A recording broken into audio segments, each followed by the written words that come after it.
आंधी उठे, तूफान उठे, मुश्किल भले मौसम मिले, बढ़ते कदम अब रुक ना पाएंगे, कोई रोक सके तो रोक ले। यह भारत जोड़ो की यात्रा की थीम है। नमस्कार, मैं धर्मपाल हूँ, गोरखपुर का निवासी हूँ, उत्तर प्रदेश का रहने वाला हूँ और ग्रेजुएशन फर्स्ट ईयर का छात्र हूँ। मुझे भारत जोड़ो यात्रा के पर विचार रखने का अवसर प्राप्त हुआ है, जो मेरे लिए सौभाग्य की बात है। कांग्रेस हमारे देश की सबसे पुरानी पार्टी है।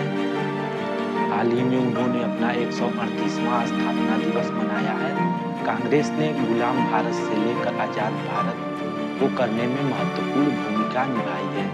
कांग्रेस ने गुलाम भारत में बहुत से आंदोलन, सत्याग्रह आदि किए। आजादी दिलाने में कांग्रेस पार्टी की महत्वपूर्ण भूमिका है।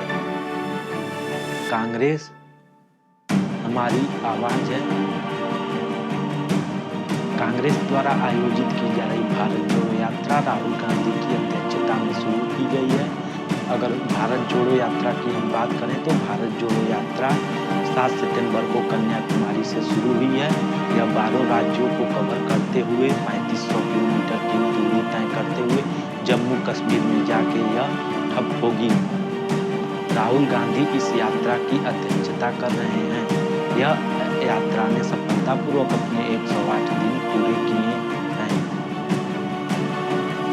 सवाल यह है कि कांग्रेस और राहुल गांधी को इतनी बड़ी यात्रा आखिर आयोजन करने की जरूरत क्यों पड़ी? आज वर्तमान में देश का हालत अस्थिर होने जैसा है। मीडिया को लोकतंत्र में चतुर्थ स्तंभ माना जाता है, लेकिन आज की मीडिया बिकाऊ हो चुकी है। उसके डिबेटों में केवल हिंदू मुस्लिम और संप्रदाय फैलाने जैसे, दंगा फैलाने जैसे उन लोगों ने काम किया है। उनके डिबेटों में जमीनी हकीकत जैसे महंगाई, बेरोजगारी, निर्धनता, चीन द्वारा आक्रमण, पाकिस्तान द्वारा आतंकियों को बार बार समर्थन देना, बांग्लादेश द्वारा घुसपैठ, नेपाल द्वारा पत्थरबाजी आदि की घटनाएं हुई हैं, लेकिन उनके डिबेटों में यह नहीं शामिल है। आज हमारे देश में महंगाई चरम सीमा पर है, नफरत भी चरम सीमा पर है। बॉलीवुड को यहाँ तक को पिक्चर भी नहीं वो लोग स्वतंत्रता से रिलीज कर पा रहे हैं। इतनी देश की हालत खराब हो चुकी है। आज हमारे देश में अल्पसंख्यकों में डर का माहौल व्याप्त है। इसी को ध्यान में रखते हुए राहुल गांधी जी ने नफरत हटाओ प्यार बांटो का पैगाम लेकर कन्याकुमारी से चलने का फैसला किया। 7 सितंबर से उन्होंने लगातार 3000 किलोमीटर दूरी तक उन्होंने यात्रा की। भारत के 7-8 राज्यों से उन्होंने गुजरा। उन्होंने भारत के लोगों को देखा, जाना, सुना। भारत के गरीब जनता से वह मिले। भारत का दिल गाँव में बसता है। उन्होंने विभिन्न गाँव का दौरा किया और भारत की जो वास्तविक स्थिति है उन्होंने देखा। उन्होंने संघर्ष किया रास्ते और उन्होंने चले टी-शर्ट पहनकर अपनी यहाँ तक की यात्रा पूरी की और उन्होंने वास्तविक भारत, वास्तविक निर्धनों से मिले, गरीबों से मिले, गरीब से गरीब लोगों से मिले, अपने पास बुलाने से बातचीत किया। आदि काम उन्होंने किए।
ग्रामीण क्षेत्र में रहता हूँ। मुझे मालूम है कि इस यात्रा से पहले राहुल गांधी की छवि एक नादान राजनेता जैसी थी। उनको पप्पू की भी उपाधि दी गई थी गोदी मीडिया द्वारा। यही नहीं, उनके छवि में महत्वपूर्ण सुधार हुए हैं। उनकी छवि आज एक सशक्त और शक्तिशाली राजनेता के रूप में उभरी है। आखिर भारतीय जनता ने भी उनकी इस तपस्या को देखा है।